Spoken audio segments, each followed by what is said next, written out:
যদি কারো বাবার পরিচয় তাকে চাকরি থেকে সুযোগ বঞ্চিত করা হয়, কারো ভাইয়ের পরিচয়, আমরা এটা চাই না। আমরা পরিষ্কারভাবে বলছি যে এই গণঅভ্যুত্থান পরবর্তী বাংলাদেশে আমরা একটা রিফর্ম এবং রিকনসিলিয়েশনের মধ্যে দিয়ে আমরা একটা সামাজিক চুক্তি, জাতীয় ঐক্যমতের ভিত্তিতে আগামী নতুন বাংলাদেশ বিনির্মাণ করতে চাই। সেখানে এখনো যদি আমরা রাজনৈতিক দৃষ্টিকোণ থেকে সমাজে বিভাজন তৈরি করি, আমরা যদি মানুষের প্রতি বিদ্বেষ ছড়াই, তাহলে এই বাংলাদেশ সম্ভব না। ছোট্ট একটা দেশে 18 কোটি জনগণের বসবাস, এই জনগণকে নিয়ে কিভাবে সম্মিলিতভাবে কাজ করা যায় আমাদেরকে সেটা ভাবতে হবে।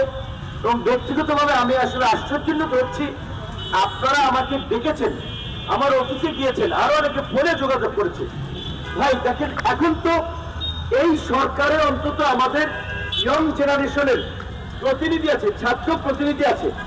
আমাদের প্রত্যাশা ছিল এই সমস্ত জায়গায় কিছু হলেই তারা বিদ্যুৎ গতিতে ছুটে আসবে, কারণ তারা এখন অনেকে গ্রাজুয়েশন শেষ করেছে, পোস্ট গ্রাজুয়েশনও শেষ হয় নাই। এখানে আপনারা যারা আছেন আপনাদের অনেক জুনিয়র, যদিও রাষ্ট্রীয় পরিচালনার প্রোটোকলে অনেক একটা গুরুত্বপূর্ণ জায়গা আছে, অসুবিধায় তাদের কাছে না আসতে পারেন, তারা কি ধরনের শিক্ষার্থী আমি তো এটা ভেবে পাচ্ছি না। কিছুদিন আগে আপনারা দেখেছেন পিএসসি সংস্কার আন্দোলন হয়েছে, এইটা তো আজকের আন্দোলন। আমরা ছাত্র জীবন থেকে আমরাও বলে আসছি যে পিএসসির এই যে নিয়োগের যে কতগুলো জটিলতা, একটা নিয়োগ প্রক্রিয়ায় 2 থেকে 3 বছর লেগে যায়, অথচ চাইলে 1 বছরের মধ্যেই কিন্তু একটা নিয়োগ সম্পন্ন করা যায়। বিশ্ববিদ্যালয়ের বেশিরভাগ তরুণরা নিম্ন মধ্যবিত্ত পরিবারের সন্তান, আগে চাকরির পরীক্ষা দিতে হয় 1000 টাকা আবেদন ফি, 1500 টাকা আবেদন ফি, 750 টাকা আবেদন ফি। এই আবেদন ফির জন্যই বাবা মার নতুন করে জায়গা জমি দেখতে হয়।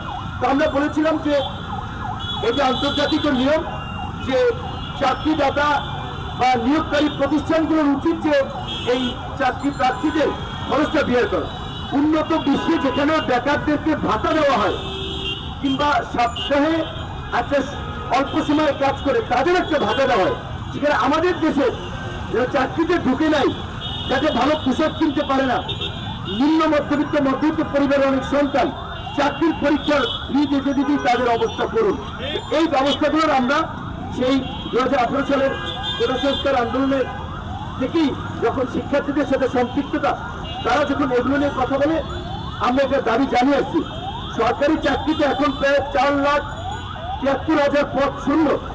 আমরা খুশি হয়েছিলাম যে এই সরকার বলেছিল যে এই বিপ্লবী তরুণদেরকে, এই প্রতিবাদী তরুণদেরকে আমরা দেশের কাজে লাগাতে চাই, আমরা এই শূন্য পদগুলোকে নিয়োগ দিতে চাই। ভালো কথা, কিন্তু এই নিয়োগ দিতে গিয়ে যদি আবার তাদের সাথে এইভাবে বৈষম্য করা হয়, যে যেই আন্দোলনের স্লোগান ছিল কোটা না মেধা, সেখানে আজকে মেধাবীরা পড়াশোনা করে চাকরির পরীক্ষা উত্তীর্ণ হয়ে নিয়োগের জন্য রাজু ভাস্কর্যের ধুলাবালিতে পড়ে থাকবে, সচিবালয়ের কিংবা আমলাতন্ত্রের লাল ফিটার যারা যারা বন্দী থাকবে।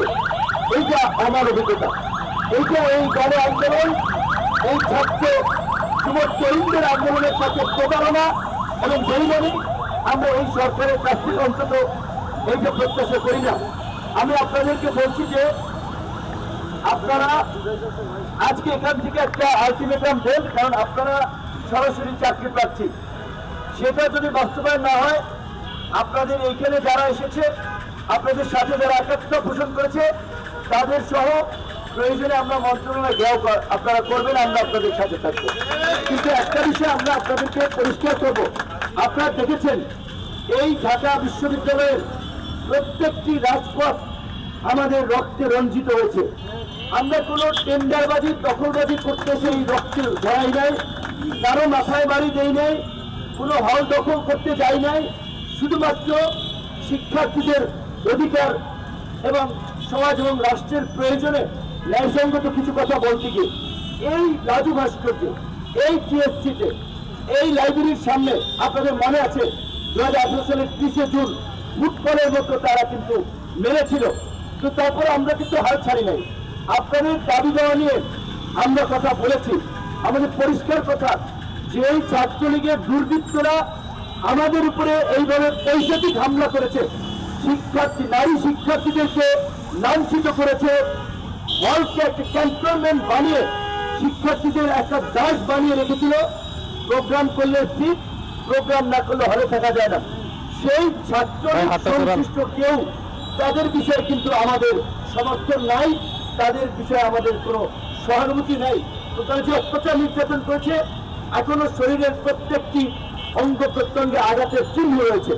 2018 সালের লাইব্রেরির সামনে হামলা সহ 22 সালে আপনারা দেখেছেন এই ডাকসু ভবনে হামলা, 2023 সালের 4 আগস্ট এখানে হামলা, চাবি রিং দিয়ে আমার চোখে আঘাত করেছিল, কানের মধ্যে আঘাত করেছিল।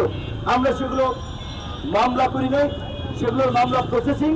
ছাত্রলীগের সরাসরি পদধারী যারা আছেন তারা ব্যতীত আমাদের অন্যদের চাকরিতে আমরা পুনর্বহালের জন্য বিশেষের সুযোগ দান করার জন্য সরকারের কাছে আমরা আবেদন জানাই।